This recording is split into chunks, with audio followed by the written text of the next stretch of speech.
और गिरिराज जी महाराज की क्या महिमा है।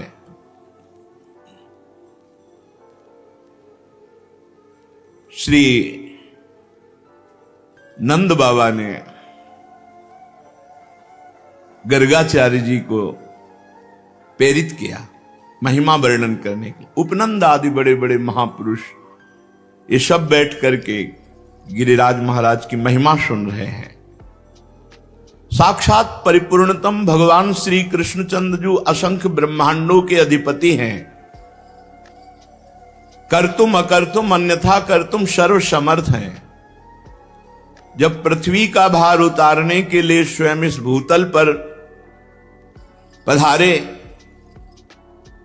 तब उन जनार्दन ने अपनी प्राण प्रिय प्राण वल्लभा अपनी उपास्य श्री राधा किशोरी से कहा, प्रिय तुम्हें हमारे साथ भूतल में हमारे लिए चलना होगा नवनिवृत्त निकुंज से। किशोरी जी ने कहा, प्राणनाथ आप चलने की बात कैसे सोच सकते हैं, जहां वृंदावन नहीं, जहां यमुना सखी नहीं, जहां गिरिराज गोवर्धन नहीं, वहां मेरा पदार्पण हो ही नहीं सकता। भूतल पर अगर हमारी सखी यमुना जी नहीं, गिरिराज गोवर्धन नहीं, तो प्राणनाथ जहां वृंदावन नहीं वहां राधा किशोरी नहीं जा सकती। श्री लाडली जी की बात सुनकर हरिजू ने मुस्कुरा दिया और कहा, हमने पहले से व्यवस्था की है। मृत्यु लोक में, भारत भूमि में, माथुर मंडल में अपने को ही 84 कोस भूमि में मैंने विस्तार किया है। ये 84 कोस भूमि श्री कृष्ण स्वरूप है। उस 84 कोस भूमि में आपके विलास के लिए, आपकी सेवा के लिए जो जो चाहिए वो हमें पहले से पता है। यमुना जी, गोवर्धन, संपूर्ण आपके सुख के लिए वृंदावन की शोभा भूतल पर उतरेगी। नंद बाबा ने पूछा, क्या पहले से गिरिराज जी महाराज ब्रजभूमि में प्रकट हो गए? तो कहा, नहीं, इस शालमली द्वीप के भीतर द्रोणाचल के गर्भ में उत्पन्न हुए थे।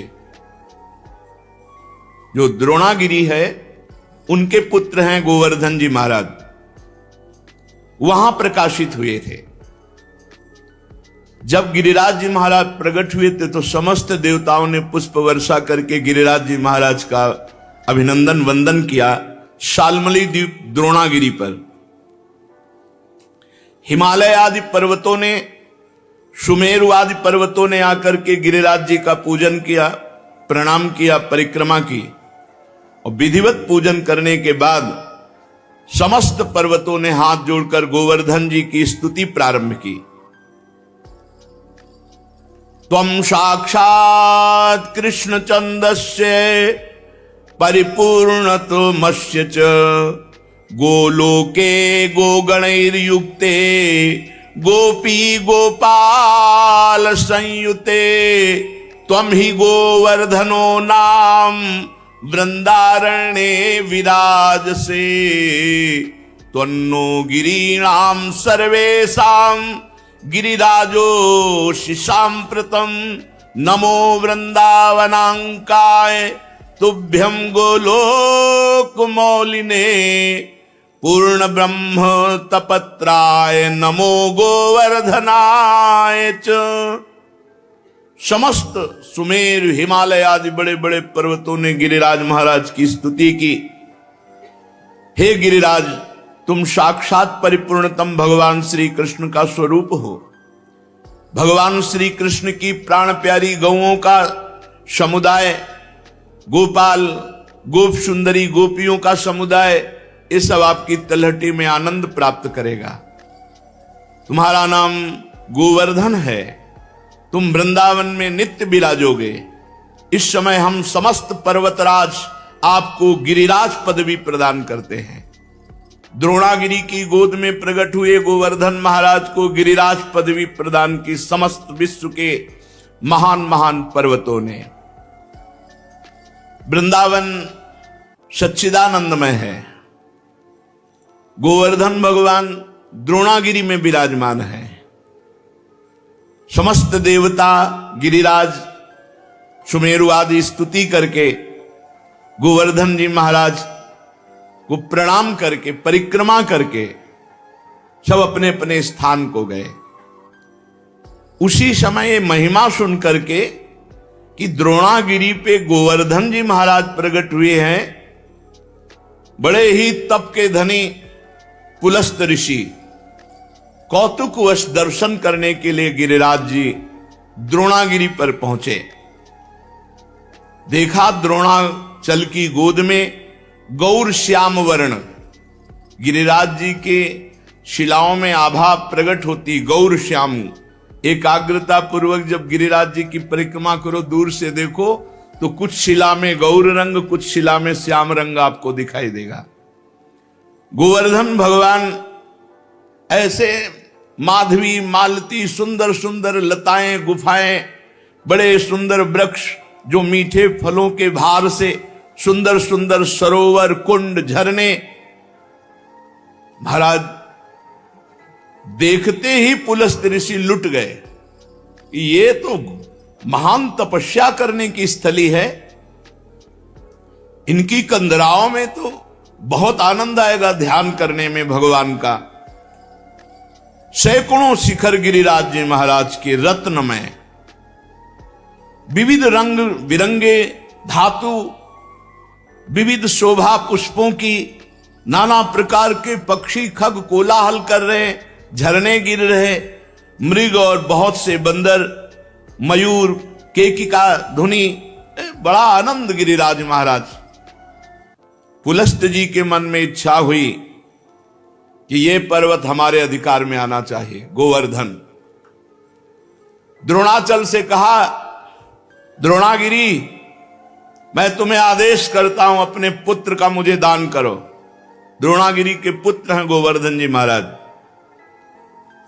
तुम पर्वतों के स्वामी हो, तुम्हारा बड़े बड़े ऋषि मुनि तपस्या के द्वारा आदर करते हैं, तुम बड़ी औषधियों के पुंज हो, दिव्य औषधियां तुम में प्रकाशित होती हैं।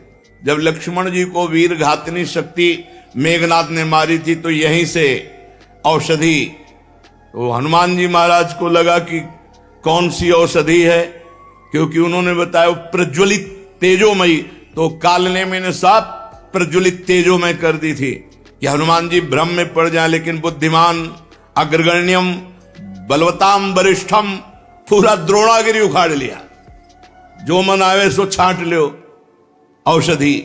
तुम औषधियों से संपन्न हो। मैं काशी में गिरिराज जी को विराजमान करूंगा, क्योंकि मैं काशी वास करने वाला हूं, और मैं याचना ही नहीं कर रहा, आदेश दे रहा हूं। अगर ना तो साफ,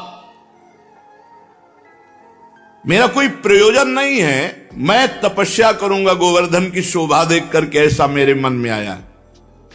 भगवान विश्वेश्वर की महानगरी परम पवित्र मोक्ष प्रदायिनी काशी में जाकर गिरिराज गोवर्धन को विराजमान करेंगे। जहां पार्श्व में गंगा नदी बह रही, विश्वेश्वर विश्वनाथ भगवान विराजमान है, वहीं गोवर्धन को विराजमान करेंगे। आज तक ऐसा यश प्राप्त नहीं होगा जैसा गोवर्धन को यश प्राप्त होगा काशी में। मैं गोवर्धन के ऊपर ऐसी तपस्या करूंगा कि त्रिभुवन गोवर्धन की वंदना करेगा, और मेरी अभिलाषा तुम्हें पूर्ण करनी होगी। पुलस्त जी की बात सुनकर के सदैव प्रकट हुए द्रोणागिरी और रोने लगे। द्रोणागिरी ने कहा, पुत्र स्नेह विह्वल, मेरे आंसुओं को तुम देख रहे हो तो आप अपनी तपस्या की बात सोच रहे हो। जब से गोवर्धन जी आए तब से मैं महान आनंद से हूं, मेरा आनंद क्यों छीनोगे? पुलस्त जी ने कहा, आप शोक मत करो, आपका यश होगा। द्रोणाचल बोले, महामुनि मैं पुत्र स्नेह से व्याकुल हूं, मुझे पुत्र अत्यंत प्रिय है, तथापि मैं आपकी आज्ञा का भी उल्लंघन नहीं कर सकता, क्योंकि जानता हूं आप एक क्षण में शाप देकर मुझे भस्म कर सकते हैं। द्रोणागिरी गिरिराज जी को अपने अंक में भर के कहा, पुत्र कुछ भगवान और रचे हैं, इनकी सोच अलग है, लेकिन कुछ भगवान और रचे हैं। भगवान का संकेत मानकर मैं तुम्हें इनको दान करता हूं। भारतवर्ष बड़ा पवित्र देश, धर्ममय देश है, जहां केवल भारतवर्ष में धर्म, अर्थ और काम मोक्ष की आराधना होती है। निष्काम कर्म के द्वारा, ज्ञान योग के द्वारा तत्वबोध या प्रेम केवल भारतवर्ष में।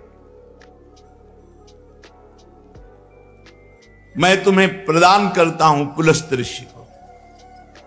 गोवर्धन जी ने महान ऋषि पुलस्त जी से कहा, थोड़ा आप हमारा परिचय भी तो जान लें।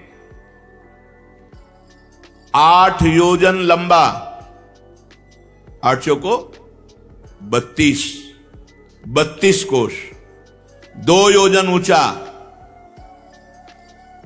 8 कोश ऊंचा, 5 योजन चौड़ा, 20 कोश, 5 चौको 20। ऐसे थे गिरिराज जी जब यहां आए थे। साफ हो गया महाराज का आगे तो रोज तिल तिल घट रहे हैं।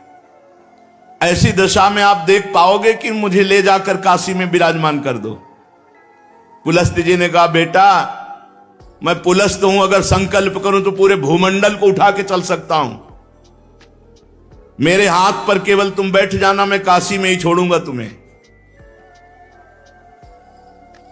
गोवर्धन ने कहा, फिर एक बार क्या बोल गए आप, सोच लो। एक बार हाथ में आ गया, उतार दिया तो फिर तुम्हारी सामर्थ्य नहीं होगी कि आप मुझे हिला भी सको। मेरी प्रतिज्ञा और आपकी प्रतिज्ञा एक। आपने कहा मैं यहां से उठाऊंगा और काशी में रखूंगा, और मैं कह रहा हूं अगर बीच में रख दिया तो मैं आपके यहां उठाए फिर नहीं उठूंगा। पुलस्त जी ने बात तय कर ली। शाल्मली द्वीप से लेकर कितने बड़े महान तपस्वी भारतवर्ष के कौशल देश के रास्ते में लिए हुए गिरिराज जी को आ रहे हैं। पर्वत द्रोणागिरी विकल हो गए। गोवर्धन जी ने द्रोणागिरी को प्रणाम किया और कहा, सदैव आपके साथ हमारा नाम, हमारे साथ आपका नाम जुड़ा रहेगा। आंसुओं से अभिषिक्त होकर द्रोणागिरी ने गिरिराज महाराज को विदा किया। दाहिने हाथ पर पुलस्त ऋषि ने उठा लिया और बड़ी तीव्र गति से चले। गिरिराज महाराज शांत देखते रहे। जेव ही माथुर मंडल में आए, ब्रज 84 कोश में, जहां गिरिराज जी विराजमान है। गिरिराज जी अपना भार भी बढ़ा लिया और विचार किया, ये मेरी लीला स्थली है मेरे प्रभु की, मैं यहां से एक कदम बाहर नहीं जाऊंगा। यहां भगवान श्री कृष्ण श्री किशोरी जी के साथ, ब्रजगोपियों के साथ, ग्वाल वालों के साथ यहां दिव्य लीला करेंगे, उसका मुझे आनंद मिलेगा। कैशोर लीला, बाल लीला, सब लीलाओं का आनंद मुझे मिलेगा। इतना ही नहीं, मेरे ऊपर दान लीला, मान लीला, ये सब प्रभु करेंगे। मैं एक कदम यहां से नहीं जाऊंगा ब्रजभूमि से। जहां किशोरी जी के साथ प्रभु अपने चरणों से विहरण करेंगे, वहां छोड़कर मैं अब कहां जाऊं। गिरिराज गोवर्धन इतने भारी पड़ गए कि मुनि का हाथ ऐसा लगा कि टूट जाएगा, और साथ में बड़ी जोर की लघुशंका लगी। गिरिराज महाराज की लीला, भार तो तपबल से रोक रहे थे, लेकिन लघुशंका तपबल से कहां तक रोके। वो बात थी कि अगर रख दिया तो भी तुम्हारी ताकत नहीं कि उठा सको। इतनी लघुशंका लगी कि वो बात भूल गए, और भार से हाथ पीड़ित तो गिरिराज महाराज जहां विराजमान है यहीं विराजमान किया। लघुशंका किया, आचमन किया, पवित्र हुए, और गोवर्धन से गाओ कर कमल में विराजमान हो। बोले खत्म खेल, हमारी और आपकी प्रतिज्ञा थी कि आप रख दोगे, उठा नहीं पाओगे, तो उनका तुम्हारे आने से मैं अभी उठाकर तुम्हें ले चलता हूं। पुलस्त ऋषि ने अपना सारा तेज, तप, बल सब लगा दिया। गिरिराज महाराज टस से मस नहीं हुए। मुनि ने कहा दैन्यता पूर्वक, गिरिराज तुम मेरी शक्ति का उपहास मत करो। मुझे अभी क्रोध तुम पर नहीं आ रहा है। मैं बहुत प्यार से तुम्हें द्रोणागिरी से सालमली द्वीप से लाया हूं काशी ले जाने के लिए। तुम मेरी भावना में बाधा मत पहुंचाओ। गिरिश्रेष्ठ चलो, भार अधिक मत बढ़ाओ। मैं जान गया हूं कि तुम रूठ रहे हो, लेकिन शीघ्र तुम्हारा सम्मान काशी में होगा। गोवर्धन जी ने कहा मेरा दोष नहीं है, आपने कोई मुझे यहां स्थापित नहीं किया है कि आप हमको लाके यहां से स्थापित किया। हमारी प्रतिज्ञा थी धरना मत बीच में, क्यों रख दिया बीच में? कोई लघु शंका, इसके हम जिम्मेवार थोड़ी है। अब मैं यहां से एक कदम भी नहीं जाऊंगा, तुम्हारी ताकत नहीं कि यहां से ले जाओ। अब तो पुलस्त मुनि की सारी इंद्रियां क्रोध से व्याकुल हो गई और ओंठ फड़कने लगे। उन्होंने कहा तुम हमारा सारा उद्यम व्यर्थ कर दिया है द्रोण पुत्र गोवर्धन। मैं तुम्हें शाप देता हूं कि आज के बाद तुम तिल तिल रोज घटोगे। गिरिराज महाराज पहले 8 योजन 32 को, अब 21 किलोमीटर की परिक्रमा रह गई है। कितने ऊंचे? 2 योजन 8 कोस ऊंचे, 5 योजन चौड़े। बहुत देखो तिल तिल रह गए। भजन कर लो, कलयुग और आगे बढ़ेगा तब गंगा और गिरिराज अंतर ध्यान हो जाए। जब तक गंगा और गिरिराज हैं कलयुग का तांडव नहीं हो सकता। पर रोज एक एक तिल गिरिराज जी क्षीण हो रहे हैं। शाप दे दिया, तिल तिल भर तुम रोज क्षीण हो गए। गिरे त्वाति धृष्टेन न कृतो में मनोरथा तस्मात् तु तिल मात्रम ही नित्यम त्वम क्षीणताम ब्रज। ब्रजवास करो, लेकिन एक एक तिल रोज क्षीण हो गए। गर्गाचार्य जी कहते हैं यावत भागीरथी गंगा यावत गोवर्धनो गिरी तावत कलेह प्रभावस्तु भविष्यति न करहिचित। जब तक गिरिराज गोवर्धन विराजमान है, भागीरथी गंगा प्रवाहित है, तब तक कलयुग अपना तांडव नहीं कर सकता। हाँ, उसका प्रभाव रहेगा। तांडव शब्द से मतलब है भ्रष्टाचार ही भ्रष्टाचार। भाव भ्रष्टाचारा सब संसारा धर्म सुने नहीं काना कलिकाल बिहाल की मनुजा नहीं माने को अनुजा तनुजा। ऐसा भ्रष्ट आचरण, न कहीं स्वाहा न स्वधा न राम न कृष्ण न हरि, अब बिल्कुल भ्रष्टाचार। तब भगवान कल की रूप में आकर दुष्टों का संहार करके फिर नवीन शांति की स्थापना करेंगे। उस दिन से गोवर्धन महाराज ब्रज में विराजमान हुए, पर महाराज पुलस्त जी के साप से तिल तिल क्षीण होते गए। जब तक भागीरथी गंगा गोवर्धन पर्वत भूतल पर विद्यमान है, तब तक कलिकाल का प्रभाव कदापि नहीं बढ़ेगा। ये गोवर्धन का शालमली द्वीप द्रोणागिरी से ब्रजधाम आना है। ये पावन श्री गिरिराज महाराज जी का चरित्र है। एक समय की बात है कि गोदावरी तट पर एक ग्राम में एक ब्राह्मण रहता था। तो वो अपना ऋण लेने के लिए, कोई धनी मानी मथुरापुरी में रहते थे, तो यहां आए। वो अपना कार्य पूरा करके जब घर को लौट रहे थे, तो रास्ते में गिरिराज गोवर्धन जी मिले। तो ऐसा सुंदर पत्थर का टुकड़ा ऐसे देख करके उनको लगा कि साथ ले जाना चाहिए। एक बात ध्यान रखें, गिरिराज जी को साप मिल गया है इस बात के लिए कि ब्रज से बाहर नहीं जाना चाहते थे। और अगर किसी ने गिरिराज जी को ब्रज से बाहर ले जाने की चेष्टा की तो साप का अधिकारी होगा, अपने आप उसका पतन शुरू हो जाएगा। ये मत सोचो कि गिरिराज जी की शिला की महिमा सुनी तो ले जाकर ब्रजमंडल के बाहर विराजमान कर लें। ये सिद्धांत नहीं है। कुछ लोग कहते हैं कि अगर आप शिला उठाओ तो उसी के बराबर सोना गिरिराज जी को, सोना सुमेर पर्वत परिक्रमा करके प्रणाम करके गिरिराज पदवी दे गया, उनको सोना चाहिए, उनको ब्रज चाहिए। ब्रज से बाहर ले जाने का कोई सिद्धांत नहीं कि आप सोना चांदी चाहे जितना बराबर रख दो। ऐसा शर्त कर देते तो पुलस्त ऋषि तपस्या से सोने का बना देते गिरिराज जी को। गिरिराज जी की शिला को ब्रजमंडल से बाहर ले जाना घोर अपराध है। ये तुम्हारी भक्ति का बाधन होगा, साधक नहीं होगा। ये मत सोचना कि हम गिरिराज जी की शिला उठाएं, इतनी महिमा सुनी तो बाहर ले जाएं। अपना कार्य पूरा करके वो घर लौटने लगा। तब गोवर्धन की जी के तट पर वो गोल पत्थर बड़ा सुंदर लगा, गिरिराज जी की शिला तो उठा ली। अभी वो ब्रजमंडल में ही था कि एक घोर राक्षस उस पर टूट पड़ा, उस ब्राह्मण पर।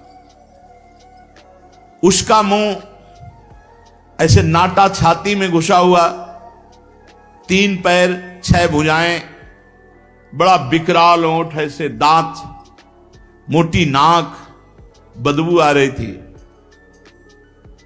बड़े बड़े दांत बगाड़ कर ब्राह्मण को खाने के लिए। राक्षस बहुत भूखा था। वो दहाड़ता हुआ ब्राह्मण के ऊपर। अब जैसे कोई आक्रमण करे तो अपने पास कुछ होता तो ऐसे करने का। ब्राह्मण के हाथ में गिरिराज शिला थी, सीधे उस राक्षस के ऊपर गिरिराज शिला का प्रहार किया। जे ही गिरिराज शिला स्पर्श हुई, उसका राक्षस शरीर छूटा और श्याम सुंदर रूप अर्थात भगवान के सारूप्य मोक्ष को प्राप्त हुआ। जैसा भगवान श्याम सुंदर का रूप, वैसा रूप, विशाल नेत्र, प्रफुल्ल कमल दल के समान बनमाला धारण किए हुए, पीतांबर मुकुट, कानों में कुंडल, एक हाथ में बेत, ऐसा लग रहा था साक्षात श्याम सुंदर प्रकट हो गए। जब वो दिव्य रूपधारी हो गया और ब्राह्मण देवता के आगे घुटने टेक दिए और कहा, हे ब्राह्मण श्रेष्ठ, तुमने मुझे आज निष्पाप कर दिया। आज तक मैं निष्पाप नहीं हो पाया महामते। मेरी राक्षस योनि न जाने कितने समय से थी और मैं कब तक भोगता, लेकिन ये तुमने गिरिराज जी की शिला से जो प्रहार किया, मेरे सारे पाप नष्ट हो गए। तुम्हारे सिवा दूसरा कोई ऐसा नहीं जो मेरा उद्धार कर सकता। ब्राह्मण बोला, पहले तो भयंकर रूप में, अब इतने सुंदर रूप में मैं आश्चर्य में पड़ गया हूं। मेरे में तो कोई सामर्थ्य नहीं है, मेरे द्वारा तुम्हारा उद्धार कैसे हो सकता? मैंने तो कोई संकल्प भी नहीं किया।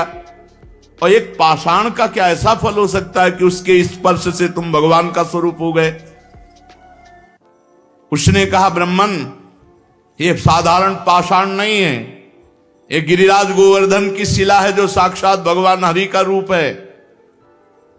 अरे इसके दर्शन मात्र से कृतार्थ हो जाए जीव।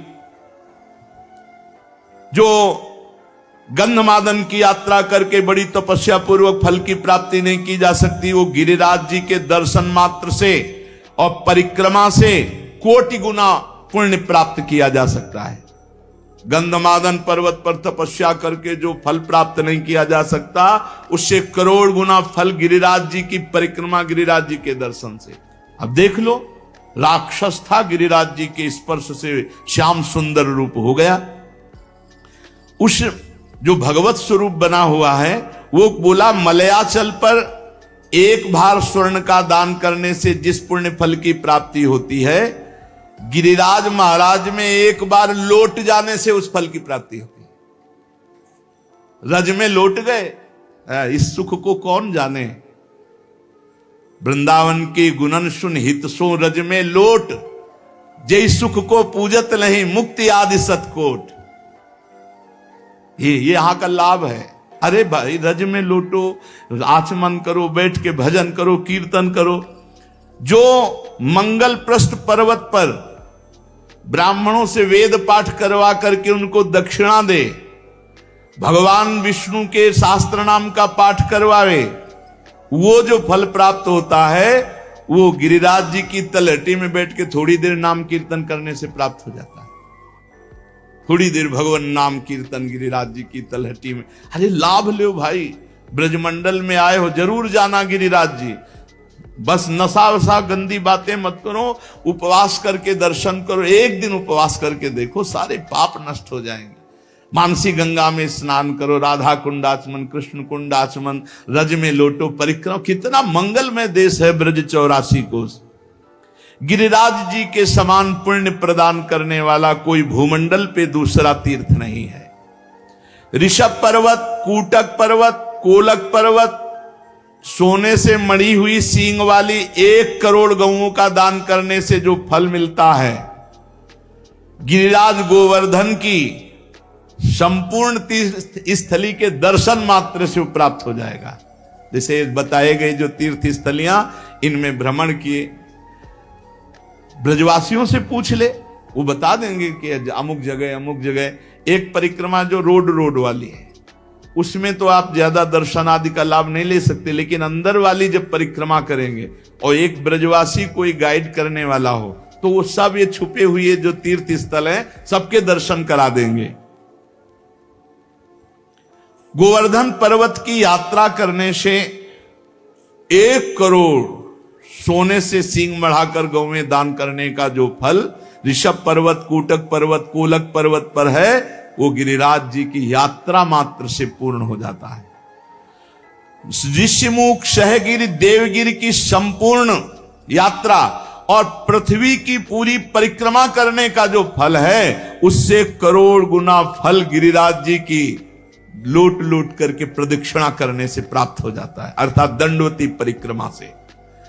भविष्य काल में उसका मंगल नहीं हो सकता जो एक बार गिरिराज जी से प्रीति कर ले। जय गिरिराज महाराज। श्री शैल पर 10,000 वर्ष तक जो तप और यज्ञानुष्ठानों का फल मिलता है, गोवर्धन के पुच्छ कुंड में, जहां अप्सरा कुंड है, उछरी की लोठा के पास स्नान करने से वो फल प्राप्त हो जाता है। जो गोवर्धन पर्वत पर उत्तम ब्रजवासी ब्राह्मणों को पवाकर दान देता है, वह स्वर्ग चाहे तो स्वर्ग, भगवान के वैकुंठ धाम को चाहे तो वैकुंठ धाम की प्राप्ति होती। धन होए ना तो ये लाभ लेना चाहिए। भगवान के तीर्थों धामों में जाकर के भूखों को भोजन देना चाहिए, पूज्य जनों को कुछ दक्षिणा भोजन ऐसे करना चाहिए। भगवान दिए हों तो करना चाहिए। यहां एक का लाखों भगवान देते हैं, मिलेगा, थोड़ा धैर्य रखो। समय, खेती भी बोई जाती तो अपने समय से फलीभूत होती है। चित्रकूट पर्वत पे रामनवमी के दिन पयस्वनी मंदाकिनी में, बैसाख की तृतीया को पारियात्र पर्वत पर, पूर्णिमा को कुकुराचल पर और द्वादशी को नीलाचल जगन्नाथपुरी में, सप्तमी को इंद्रकील पर्वत पर जो दर्शन करने से पुण्य होता है, परम लाभ होता है, गोवर्धन गिरिराज जी में किसी एक कुंड में स्नान करने से उसका फल प्राप्त हो जाता है। किसी एक कुंड पर बड़ा योग लिखे हुए हैं कि जैसे बृहस्पति के सिंह राशि पर स्थित होने पर गोदावरी में, कुंभ राशि पर हरिद्वार में, पुण्य नक्षत्र पुष्कर में, सूर्य ग्रहण कुरुक्षेत्र, चंद्र ग्रहण काशी में, एकादशी के दिन शुकर तीर्थ में, कार्तिक पूर्णिमा को गढ़मुक्तेश्वर में, जन्माष्टमी के दिन मथुरा जेल में, द्वादशी के दिन खांडोवन में, कार्तिक पूर्णिमा को वेंकटेश्वर नामक महावट, मकर संक्रांति तीर्थराज प्रयाग में, वैधृति योग बरिष्मती, रामनवमी के दिन अयोध्या में। ये जो यात्रा करने पर फल प्राप्त होता है, गिरिराज जी की शिला का जल से अभिषेक, दुग्ध से अभिषेक, गिरिराज जी की शिला का पूजन करने से वो सब फल प्राप्त हो जाता है। जो भगवान श्री कृष्ण में मन लगाकर उद्धव कुंड, गोविंद कुंड, इसमें स्नान करता है, श्री कृष्ण के सारूप्य पद को प्राप्त होता है। हमारे गोवर्धन पर्वत पर जो मानसी गंगा है, बहुत पवित्र है मानसी गंगा, बहुत पवित्र। ये अनुभव की बात कह रहा हूं, तभी बार बार हम जब गिरिराज जी की बात करेंगे तो मानसी गंगा की बात करेंगे। सैकड़ों राजसूय यज्ञ करने वाला उतना पवित्र नहीं हो सकता जितना मानसी गंगा में स्नान करने से। गिरिराज जी का दर्शन स्पर्श ये महान पुण्यात्मा को प्राप्त होता है। यदि आपको विश्वास न हो तो देखो, मैं महापापी हूं। गोवर्धन की शिला स्पर्श मात्र से मैंने भगवान श्री कृष्ण के स्वरूप को प्राप्त कर लिया। उस भगवत स्वरूप की बात सुनकर के ब्राह्मण को बड़ा विस्मय हुआ। गिरिराज जी के प्रभाव को जानकर बार बार पुलकित हुआ। फिर ब्राह्मण ने पूछा, इस समय तुम दिव्य रूप में हो, पहले तो मुझे राक्षस रूप में दिखाई दिए। तो सिद्ध ने कहा, मैं पूर्व जन्म में एक धनी वैश्य था, समर्थ था, खूब धन संपत्ति हमारे पास थी और रूपवान था। तो मैं दूसरी स्त्रियों के साथ व्यभिचार करना, जुआ खेलना, मदिरा पीना, आगे चल करके वैश्यागमन करना और मदिरा में उन्मत्त होकर हिंसा करना, माता पिता पत्नी सबको मारना फटकारना। एक दिन मैंने ऊब करके अपने मां बाप को जहर देकर मार डाला और पत्नी की तलवार से काटकर हत्या कर दी और स्वच्छंद रूप से फिर वैश्यागमन आदि अपराध करता रहा। लूटपाट का काम करने लगा क्योंकि धन की आवश्यकता थी। एक दिन मैं बहुत स्वर्ण के आभूषण लूट कर लाया तो वैश्या ने मुझे जहर खवाया, गले में फांसी लगाई और मौत के घाट उतार कर कुएं में फेंक दिया। गंदे आचरण वाले की गंदी ही गति होती है। अब मैं महापातकी यमदूतों के मुदगरों से पीट पीट कर बांध कर नरक ले जाया गया, कुंभी पाक नरक में डाला गया। एक मनवंतर तक नरक भोगने के बाद मुझे तप्त सूर्मी नामक नरक में डाला गया। ऐसे मैं न जाने कितने नरकों को भोग कर फिर राक्षस बना।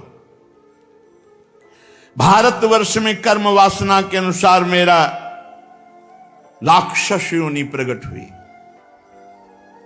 कितने नरक भोगने के बाद, बहुत होश में, हर कर्म बिना दंड दिए नहीं जाएगा। 10,000 वर्ष से मैं भूखा तड़प रहा हूं, मारा मारा घूम रहा हूं, 10,000 वर्ष से।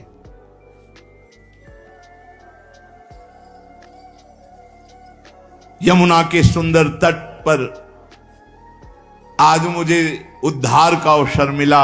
आपने जो गिरिराज जी की शिला मुझे मारी, उससे मैं भगवत स्वरूप हो गया। आज ब्रजभूमि को मैं बार बार नमस्कार करता हूं। जिस ब्रजभूमि में मैं भूखा तड़पता पापी तुम्हें खाने के लिए, लेकिन तुम्हारे द्वारा गिरिराज जी के स्पर्श से साक्षात श्री कृष्ण स्वरूप हो गया हूं। इस प्रकार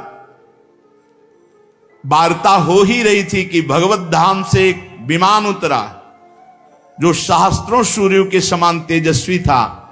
10,000 घोड़े जुते हुए थे और महान ध्वनि हो रही थी। उसमें भगवत पार्षद आए और ब्राह्मण के देखते देखते उस सिद्ध को, जो राक्षस था अब भगवत स्वरूप हो गया था, विमान में बैठाला और भगवान के धाम को ले गए।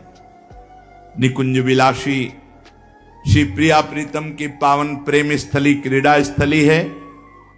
श्री गिरिराज महाराज, नंदगांव, बरसाना, ये सब महान महान तीर्थराज। प्रयाग भी यहां आकर अपने पापों का प्रायश्चित करते हैं। जो तीर्थों से पाप इकट्ठा करते हैं उनको यहां भस्म करते हैं आकर।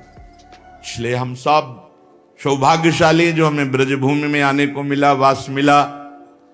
अब हम अपने जीवन को ऐसी एक धारा में देखो, जो कर्म करोगे उसका आपको फल भोगना पड़ेगा।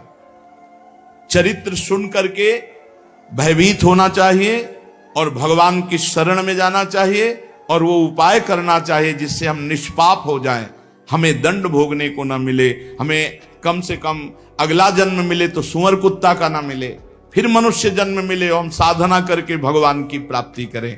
मनुष्य जीवन बड़ा दुर्लभ है। दुख की निवृत्ति के लिए कोई भ्रमित मत होना, बार बार आपसे कह रहे हैं। जब तक आप स्वयं अनुष्ठान नहीं करेंगे, स्वयं भजन नहीं करेंगे, तब तक आपके दुख को कोई मिटा नहीं सकता, नहीं मिटा सकता। का हिमवंत मुनीस सुन जो कछ लिखा लेना। देव दनुज नर नाग मुनि कौन में टनहार, बेकार का इधर उधर मत फंसो। स्वयं सत्संग सुनो, विवेक के द्वारा अच्छे आचरण करो, नाम कीर्तन करो, भगवान की चर्चा कहो, भगवान की चर्चा सुनो, और दूसरे में भगवत भाव करके उनका मंगल सोचो। दूसरों का मंगल सोचने वाला स्वयं मंगलमय हो जाता है, और दूसरों का मंगल करने वाला स्वयं अमंगल रूप हो। देखो राक्षस रूप हो गया, माता पिता को मारा, पत्नी को मारा, तो घोर राक्षस बने। और मरे कैसे?